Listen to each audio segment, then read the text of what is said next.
So have you ever felt like just quitting everything, quitting the life you're leading and leading a new life? Sound like an evangelist.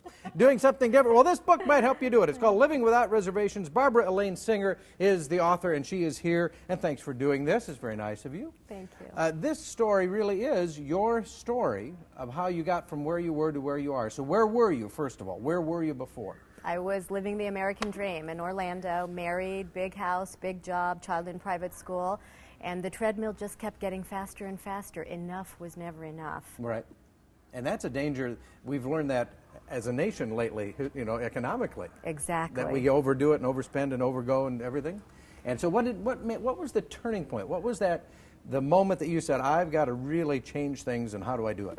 Well, my only child was going away to college, so I was experiencing empty nest. Right. I also met someone new and thought that this new man in my life was going to be the future, and he died very suddenly of a heart attack. So I had the double whammy, and I was very desperate and alone and searching for something else. So I called my 70-year-old dad, who lives in Pennsylvania, and asked if I could borrow his RV to go out west, be in nature, kind of just take some downtime to figure out what to do.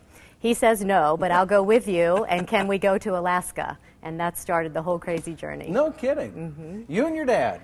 6 weeks in a very small camper. How did that work out for you? Well, it wasn't all butterflies and sunshine. Yeah. But I did get to spend some time with him, which I hadn't done in 25 years. And mostly it was the vagabond lifestyles of the people we were meeting in the kind of RV camping world. Right. It opened my eyes to a whole new world of freedom and adventure. So tell me, first of all, before we go too far, your child, a boy or a girl? Daughter. What did your daughter think of Mom's lost her marbles? She completely did. She wishes I would be normal and act like everybody else's mom and stay home and be still. But we all have to have our day in the sun.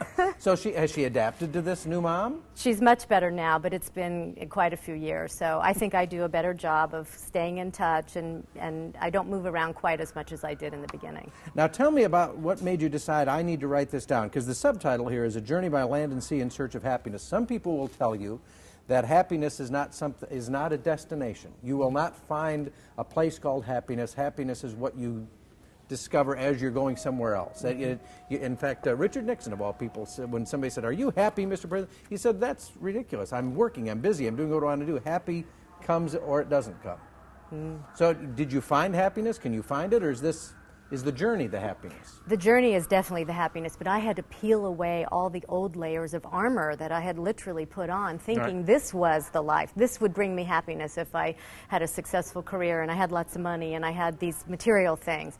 And then when I got out on the road, it put me in isolation. So I had nothing to go by but what I was presented with daily. And so, yes, I do think you find it, but it does come with the people you're with, the adventure of the day, and not in material things. Now, let me ask you a question here about your starting point, because there are going to be some folks out there who say, that sounds wonderful, but I don't, just based on what you just said, I don't have the same financial cushion that Barbara Elaine Singer may have had to begin with. So how do I make my journey of happiness when I can't really afford to quit my job? I can't really afford to get my dad in the RV and go somewhere, because it sounds like you did have a little bit of maybe leeway that maybe some folks would not have.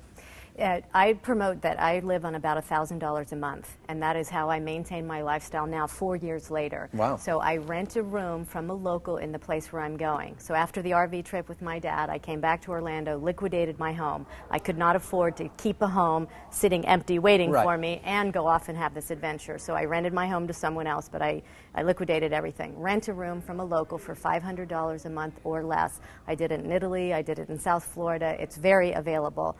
And then live on $500 a month for the other expenses, like a train ticket or a museum pass. But you're living with the local, making your own meals. It's not five-star dining. I'm not staying in hotels.